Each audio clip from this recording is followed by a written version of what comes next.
Hello, everyone, and welcome to this live on the power of healing. So, today I will be interviewing Brittany Woods, and let's just patch her in. Okay. Hello. Hi. Hi, everyone. Hi, Carla. Hi, Hector. Hi, Crystal. So, yay, already many people. Yay. Cool. So, I thought we would start by just saying how we met. Yeah. Yeah. I'm not really sure how did we connect? Instagram's amazing. You can meet Yeah. so many people on Instagram. Yes, this live is called The Power of Esoteric Healing, but there's also the power of Instagram. Yes. It's through someone else who was following you and did a story saying that she has had a session with you and how it was wonderful. So I started following you and started watching your live Akashic Records readings. And I was just fascinated, and I was always thinking I need to book a session with her. I need to book a session with her, and it took a few months. I think I started following you last summer or last spring, and then I finally booked sessions with you. I've had an Akashic reading and two esoteric healings, and there. Thank you. Yes. Thank you for inviting me here and holding space for this. I think that it's so wonderful to create community and share community together, especially in a vast world such as Instagram. So thank you for your time and holding the space. Yeah, I know that the Akashic Records is sort of how we first connected, but I think just from hearing your journey, the esoteric healing has been a huge impact for you. And it has for me as well. It totally changed my life. So yeah, I love it. I love esoteric healing. I think everyone should learn it. Yeah, and what amazes me is that you told me that you started in. Did you start in esoteric healing or just discovered it at age 14? Yes, great question. So when I was 10, I was adopted. And the wonderful woman who adopted me, I do consider her a motherly figure, but because I was so old, I didn't call her mom. So being 10 and being adopted, I gained a new family. And when I started to get to know her mother, um, immediately just we had such a deep soul connection. She became my grandmother through adoption. So at 14, she invited me to take her energy healing classes, which was esoteric healing. And we don't have any blood relation, but it's really funny because all like the people, family, friends, and people that took classes with us, the esoteric healing, would always say we look related. But there's no blood relation. But when I was adopted into her family when I turned 14, and I was a freshman in high school. So I had just started high school when she invited me into her world. So yeah, I took esoteric healing level 1. And then every 6 months, which is how at the time they would pace the classes, you couldn't take an esoteric healing class level 2, 3, 4, and so on until 6 months had passed. They actually had a time gap because once you take a class like esoteric healing, it's almost a spiritual initiation in itself, because when you open up to that kind of knowledge and that different lifestyle and I don't know, just everything that comes with it, your vibration changes. And they really wanted you to have 6 months in between each esoteric healing class to integrate the one that you had just taken. So by the time I was 18 and graduating high school, 4 years later, I actually finished up all 8 classes of esoteric healing that my adopted grandma taught me. So, Wow. yeah. Wow. That's amazing. And People have asked me since I posted about this live, what is esoteric healing? Because I Hmm. don't think many people know about it. Hmm. Absolutely. So it's really funny because when you're so young, I mean, you think like 14, I see, like when you're 14, you think you're an adult. You just don't realize how young you are. But when I see like, you know, freshmen in high school, there's just so much. There's so much to learn and there's so much to grow through. And I'm 26 now, by the way. So it's been in my life for what, 12 years. And I had a really huge another awakening 2 years ago, another spiritual awakening 2 years ago through a deep depression because I wasn't living my like dharma. I wasn't living my calling. I wasn't staying true to my purpose as a soul here in this life. I wasn't using esoteric healing at all.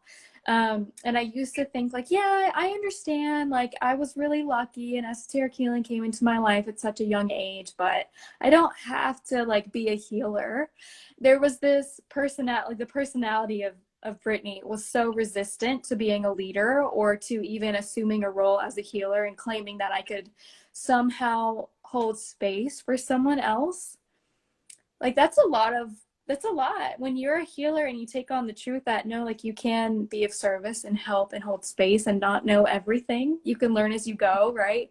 It's a very Yeah. humbling experience. So finally 2 years ago when I realized I could no longer deny who I am and my soul's journey here, that I am a healer and this is what I am supposed to be doing, my life changed again. And I started like not resisting the beautiful divine intervention of me learning energy healing since I was 14 and really accepting it into my life. And it changed me again. I was reawoken by this practice again. Um, and I learned a lot. So my second time around, really relearning esoteric healing and using those skills.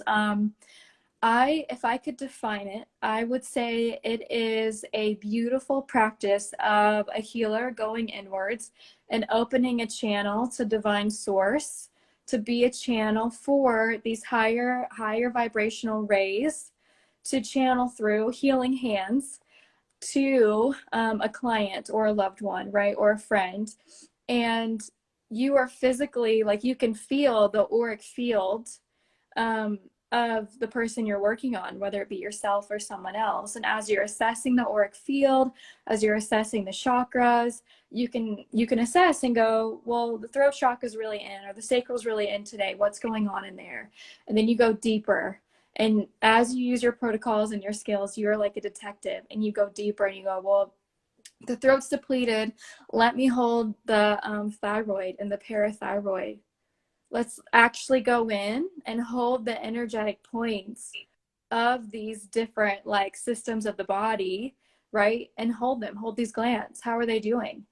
Sure enough, they might be depleted, right? Because they're part of the throat chakra. So what you do is you call in source. You call in higher vibrational energy through you as a channeler, and you hold these points and you work in a partnership with the soul of this person, or it's yourself, you know, if you do self treatments, you work in partnership with yourself or this person to open up the depletions of whatever you found to be depleted. And it's a really beautiful experience because it's energy, and everyone has energy, everyone has an auric field. And once you learn the skill and the tool to be able to open up these depleted points, you're changing the auric field of someone, you're changing their energetic anatomy. And I want to say, and I could talk about this for hours, but while you're working with the will of the soul that you are helping to hold space for and to heal with the angels, with your guides, I personally work with Ascended Master Saint Germain a lot. So if something's really depleted, let's just say it's the thyroid, right? If it's really depleted, I'm going to call in Saint Germain, and I'm going to call in, or if I know the client well enough and I know who their healer is, I'll call in their healer because it's their team. I'm working with their team, right? So I'll call in the Ascended Master or the angel that we're working with to up the energy, right?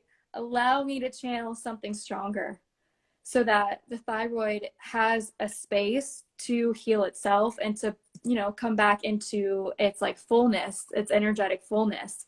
And a lot of times, some of these patterns of depletion, especially if I'm working with someone for a long time, I'll notice their auric field they have that same pattern of depletion over and over again, because more likely than not, they've spent a lot of lifetimes or a lot of incarnations dealing with the same kind of injury over and over and over again. And once we're in the auric field and we can open it up at an energetic level, we're actually healing. We're healing from a lot of different timelines. We're healing from injuries that are not visible to the naked eye for most people. And it's amazing. It's life-changing. Does that make sense? It does. I have so many questions, but one thing I would like people to know is that you are working on 4 levels, right? There are 4 levels of the auric field. Because I know you always say there's the physical. Yeah. So what are the other 3 ones that you're working on? Yes, great question. So to be more specific, the auric field itself has different layers to it. And those layers change depending on what you're studying or the type of energy healing that you're studying or whatever philosophy you're studying in the energetics. So everything that I'm telling you today is through esoteric healing. Esoteric healing teaches us that there is a physical etheric. So your body, your physical matter has an energy field. Then you have emotional field, the emotional body itself, which I believe Eckhart Tolle, if you read some of his works, he calls it the pain body. I theorize that his pain body philosophy and working through healing that is the emotional body. And then we have the mental field, and then we have the spiritual field. So if I'm holding the thyroid, I will literally walk through each field. I want to assess the physical etheric of the thyroid, the emotional field of the thyroid, the mental and the spiritual. And it's said that in esoteric healing, which is channeled by Alice Bailey, by the way. So if you know Alice Bailey, it was channeled in the early 1900s through her master, her teacher, Joao Kuhl. So even though I work with Saint Germain, Alice Bailey channeled Ascended Master Joao Kuhl to actually write the books of esoteric healing and give us this knowledge of the anatomy, which is really cool. But yeah, there's these different layers, and we hold those layers, and it's known in esoteric healing that 80% of our injuries and our depletions are actually housed in the emotional body, which is why I think it to be kind of Eckhart Tolle's pain body. Yeah. So, and one thing I'll mention with esoteric healing is that it's also known for depletions. Like if you stub your toe or you break a finger, right, or you have a shoulder pain or something's going on, it's known that the depletion has shown up in the etheric energetic anatomy before your physical human body has been affected.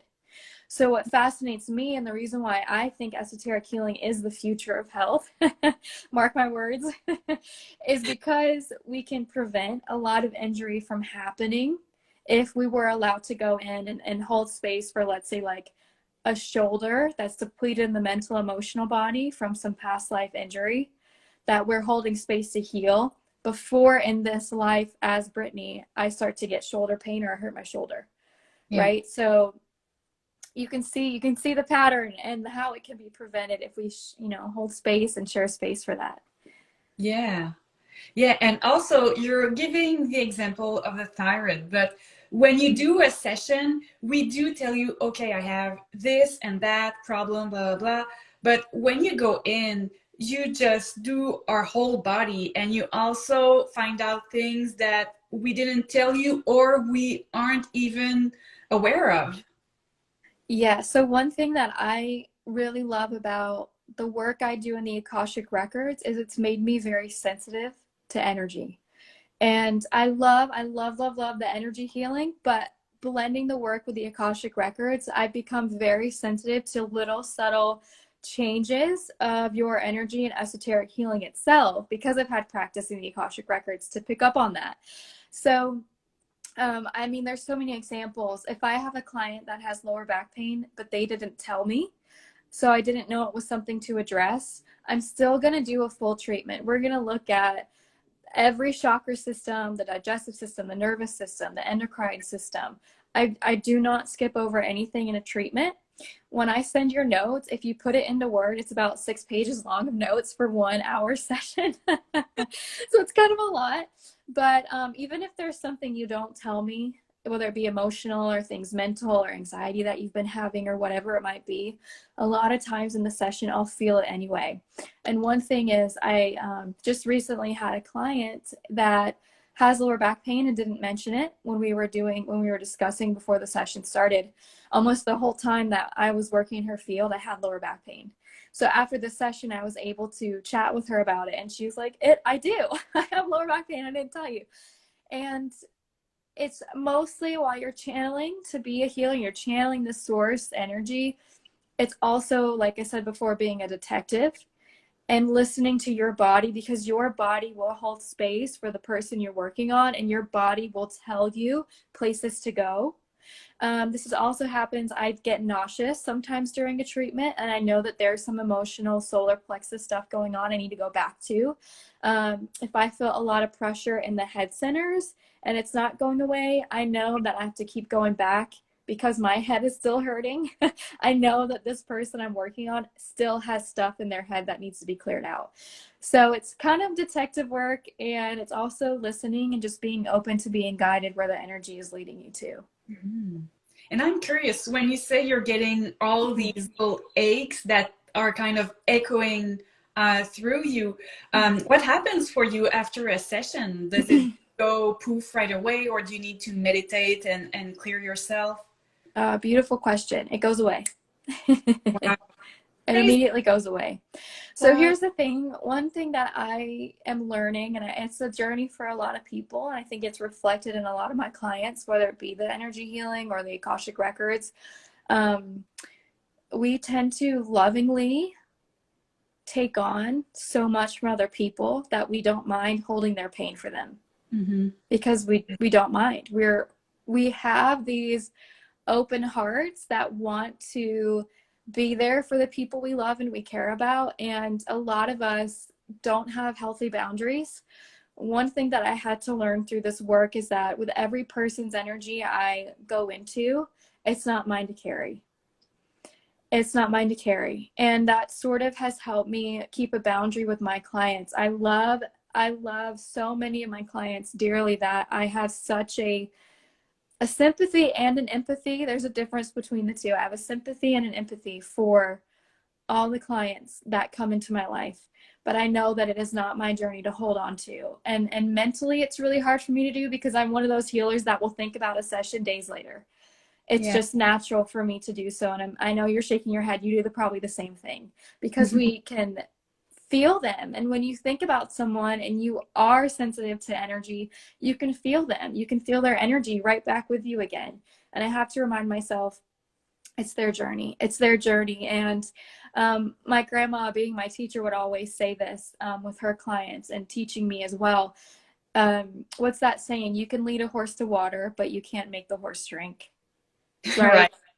Right. You can do everything that you can during a session. But I have to tell you, when we are holding space for that hour and a half session to hold space for the healing of someone, that client is going to go live their life. And whether or not they choose to integrate, or whether or not they choose to keep up on the healing, or they choose to maybe not do the healing, or they choose to make the decisions in their day-to-day life that are keeping up the pattern of depletion that you're trying to hold space for to help them heal, it's their decision to do that. So you have to just practicing non-judgment is also really huge with this work, because you cannot save the world, and it's not your job to, but you can hold space, loving space for anyone that comes to you for that space. And it's not your job to carry their hardships with you everywhere you go. So I've learned boundaries are important. Absolutely. And also, whether we're working as psychic healers or not, I think it's important also to tell ourselves that sometimes we give information to people or healing to people that what they will do with it is they won't do anything with it for now, but it's for later. And later they will have an awakening, an epiphany. And they will be able to integrate it, and they will be able to understand it. So that appeases me a lot. Yes, thank you for saying that. Thank you for saying that, because it's so true. I mean, I can't speak for anyone else, but I look at my own journey, and I started energy healing at 14, but I was 24, 10 years later, when I actually felt I was ready to be an energy healer, right? And then also I had my first Akashic record reading where the woman in my records was saying, you know, you can do this too, you can be a reader. It took me 2 years, almost 2, it was about 1.5 years to actually feel ready to be a reader. So Wow. you're right, all the information that we give during a session and how we, it's so easy, I feel like, when you're holding a space for someone else, especially in the Akashic records, you can feel and you can see their potential, and you can feel and see the energy of who they truly are, like their true essence as a soul, a divine, like a divine ray of light, you know. You can see them and you see their true self, and you know that there's nothing this person can't achieve if they truly felt they could. But it is their journey, it is their timing, and they will figure it out when they're meant to, right? Everything will fall into place. Yeah. I would like to go back to esoteric healing and ask you, you mentioned the cosmic rays. Can you please tell us more about what they are? Yeah, so I love the cosmic rays. I'm not sure. I will tell you this. I've been in a school spiritually ever since I picked up esoteric healing again and really made it my life's purpose and work, really. I've been in school. I've been in the cosmic ray school.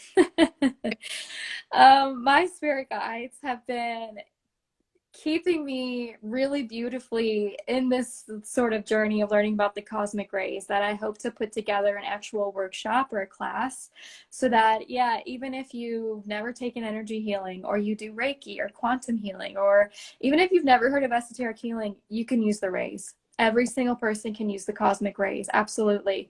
The more that I learn about the cosmic rays, the more that I'm fascinated by it. So again, the esoteric healing background. We each are very unique. We have our own energetic thumbprint, just like your own thumbprint, right? Every single person has an energetic makeup. So cosmic rays are these divine aspects, these really divine vibrational aspects of God's source energy. And we all have them that make up who we are. So your personality will have a cosmic ray. And we know specifically about 7 cosmic rays. Like, we have them defined, we know what they are, we know what they're used for. Above that, we have about from 8 to 12 defined, more solidified. I think there are more, but we haven't downloaded or channeled the information for what goes above 12 yet. And I think we will. I think that's something that's probably going to be a book one day when I'm like 80 years old. But the first 7 we have totally defined, which Alice Bailey channeled, and we know what they are. Like the first 3, every single person has the first 3 within their soul makeup. Ray 1 is willpower, like divine willpower, getting stuff done. Ray 2 is love, wisdom, this unconditional love from source we all have within us. And Ray 3 is known for active intelligence, which is combining Ray 1 and 2 into creation. So we literally are, through our energetic anatomy, the bridges between matter and spirit, through divine will, love, and our intelligence, right? This active intelligence that brings our love of service into the 3D with our willpower to create. We all have that. Now, rays 4, 5, 6, and 7, it can be a blend. So your personality might be 1 through 7. And that ray, let's say that you have a lot of ray 6. Ray 6 fascinates me. So ray 6 is the predominant ray over the, so right now, let me just start here. Right now, moving into the future, we are in the age of Aquarius, right? We're in the age of Aquarius, and that is ray 7 dominated. Aquarius is ray 7. It has to do with round tables, everyone feeling fair, everyone having harmony. It's ray 7. If you have a lot of ray 7 in your makeup, which I do, I have a lot of ray 7 with my personality, my physical bodies are ruled by ray 7. I think even my mental body's ray 7. But if you have a lot of ray 7, you're all about fairness and treating people the same and wanting life to be fair for everyone and harmony, right? So we're really looking at harmony. That's what this next 2,000-year period for humanity is going to be ruled by. So it's not your kings and queens, right, being at the top of the throne. It is a council of everyone sitting together and everyone having the same weight of decision making. That is very Aquarian. And I get goosebumps when I say this. I have some guides here with me. I can feel them right now. I'm like, thanks. So race 6, we just ended the 2,000-year cycle. That's medieval times. That is us looking at like kings and queens and people having more say over other people. And race 6 is also known to be very the word chivalry and very much like knights in armor. And if you have a lot of race 6, you're probably someone who's very devoted to a cause and will die for that cause.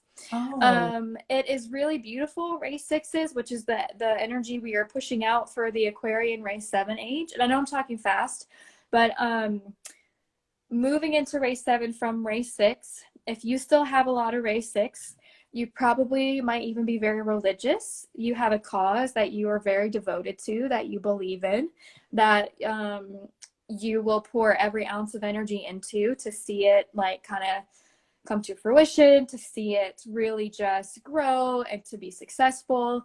So race 6 does have sort of a huge religious weight to it. And you can even think about the religious wars throughout history, right, in the past 2,000 years, and people really dying for what they believe to be justified. And it's a beautiful energy when you're using it to kind of like push forward humanity and what you believe in. But the opposite, every energy, every ray has a positive and a negative side, because everything's a polarity, right? Everything is in this sphere of right and left and up and down. So race 6, the downside of that would be closed-mindedness, right? You believe so wholeheartedly what you believe in that nothing can change your mind. Even proof of something else can't change your mind, because you have that race 6. So that's just a little example of the rays. There's so much that goes into it. Every single person has a ray makeup.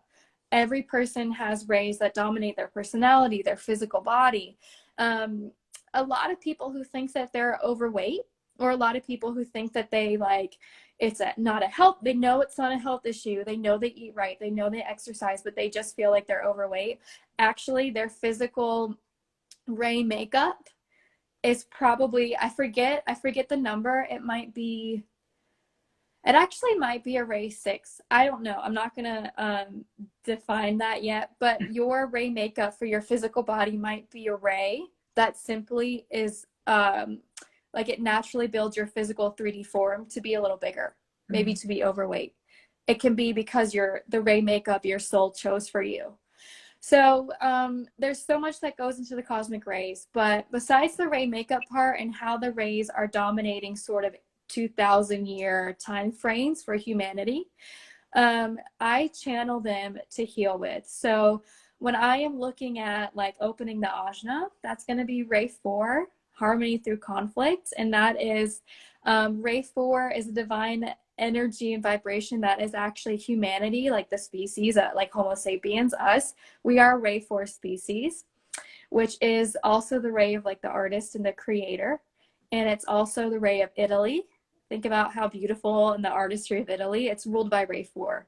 But humans in general are ruled by ray 4, which basically says that we learn through conflict. We learn the hard way. And that is because we are ruled by ray 4 as a species, right? But these cosmic rays, when you tune in and you ask for the ray, if I'm holding, let's say, like the spleen of someone, I might ask for the best ray to open up the spleen. Or I might ask for the best ray to open up the third eye channel coming through, so that this person, using that God vibration, that divine vibration, is what's going to actually be the vibration that's going to open up the ajna or the spleen or the digestive tract or whatever it might be of this person. So I wanted to sort of go more in depth with the rays, because there's so much more to it than just vibratory rays that we channel for healing. They actually make up who we are, and they affect everything. But I want to have a class on it. I want to teach it. I want to teach the rays, even if you've never done energy healing or you don't do esoteric healing. Every person can use the rays.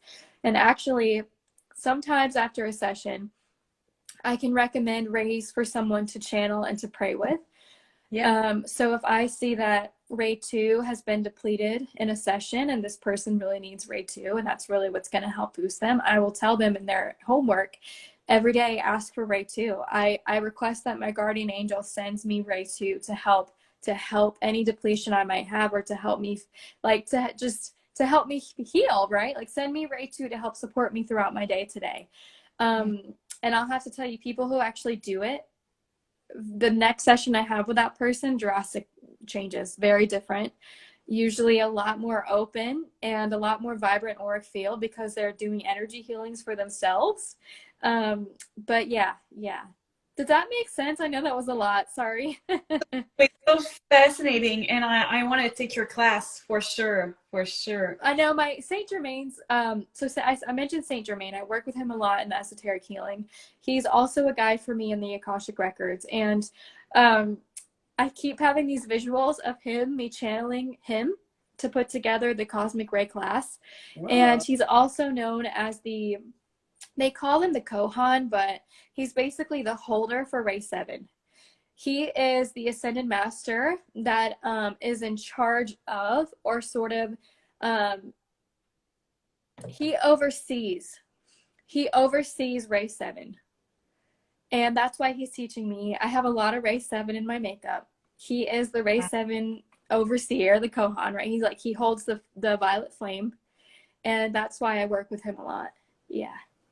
Wow, wonderful. I'd like just to take a moment, because I know there are a few francophones here. And does anyone want me to ask a question? If you want to type your question in French and I can ask Brittany. Est-ce que quelqu'un veut poser une question en français? Vous pouvez l'écrire au bas. Puis je vais la poser en anglais à Brittany. And Hector is asking, do you happen to have an image of Saint Germain?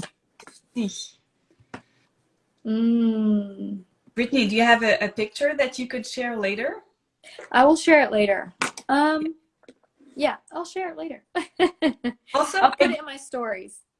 Okay, I Googled it because I was curious. And also, during my first esoteric healing session, the purple flame came in.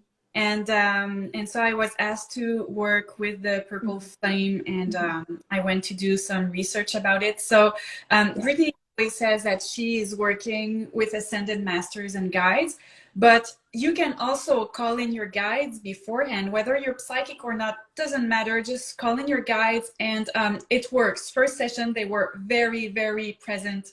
And so if I remember well, Brittany, it was my guides who came and told you about the purple flame, right? Yeah, probably. Yeah. I mean, it's not, I have to say, like, not all of my clients are ignited with the purple flame.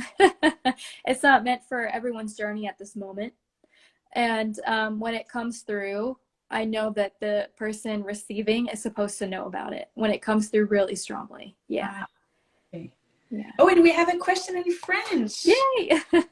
Kagumin wants to know, is there a difference between Reiki and esoteric healing? I've never taken Reiki. Like I said, everything that I learned for energy healing and the philosophy behind it is esoteric healing. Okay.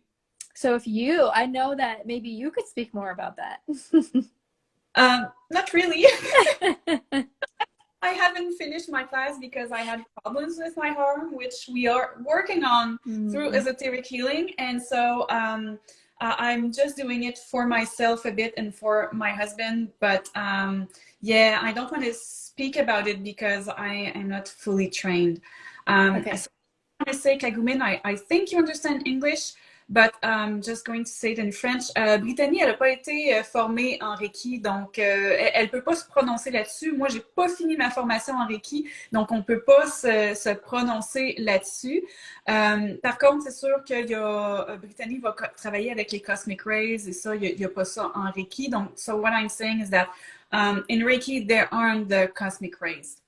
In Reiki, you are a channel to channel healing energy.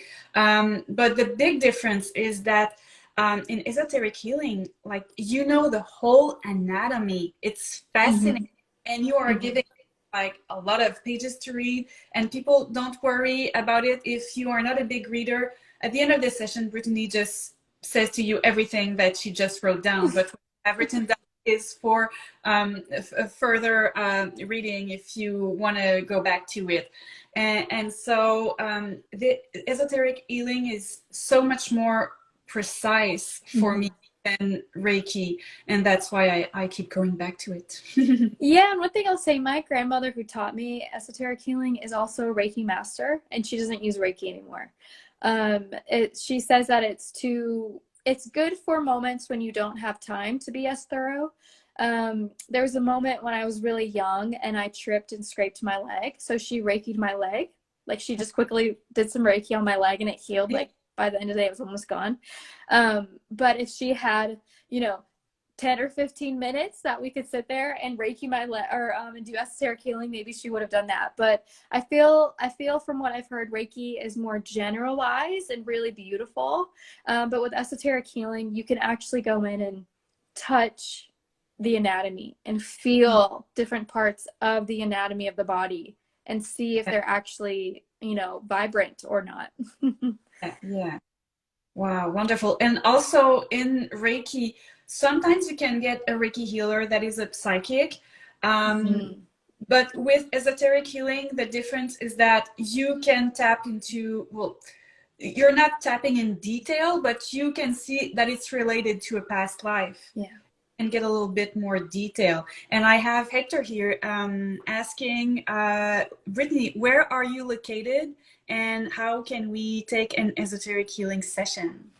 Yes, great question. Thank you. I'm actually in North Carolina in the US, and I know Melly is in, Canada, which is so fun. And I also love hearing you speak French. I could listen to you all day, to be honest, talking in French. But my website is literally the name of my Instagram. It's heartofbritt.com.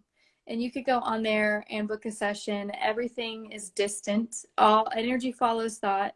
Everything's distant. You don't have to be anywhere near us. I have clients all over the world, which I love. And anyone can receive an esoteric healing session.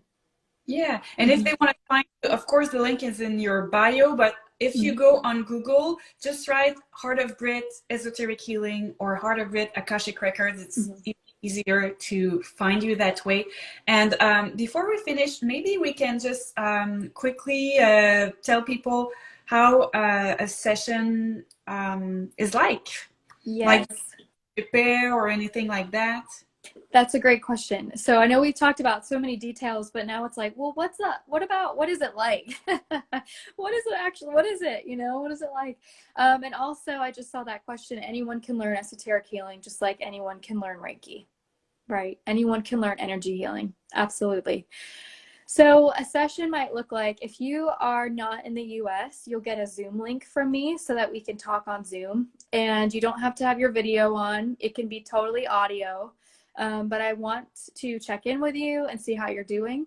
And once you book a session with me, if you haven't done so before, you'll actually receive an intake form. And I want you to be as specific as you can in that intake form so that it really helps me figure out not only what brought you to the session, but what are things going on in your life that could be stressing you, or things that could be repetitive for you that you've been dealing with for a long time. It's the story of you.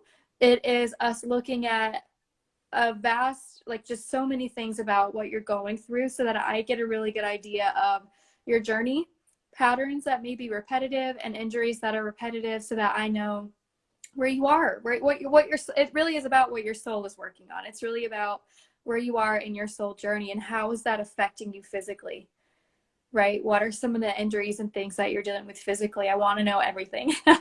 I'm kind of nosy. When I do the esoteric healing, if I feel like I don't have enough information, I'll dive deeper, because a lot of times people do forget to mention things. So you do have to do an intake form. If you're in the US, I'm going to call you at the time of your session to chat before we begin. If you're outside of the US, meet me on that Zoom audio call so that we can chat. I do want to check in with you before we get started. You'll then have about an hour to yourself. All you have to do is relax and receive. during that hour, I ask that you don't pray or meditate, because when we're opening a channel for prayer or meditation, it actually alters your auric field. So what I'd like for you to do is just be calm. You can do some simple yoga stretches. If you want to kind of color, you can read a book. No screens. I recommend no screens. I don't want anything taking away your attention too much. I want you to be in a receptive mode, because what do you say? Is a podcast fine? Yeah, that's fine.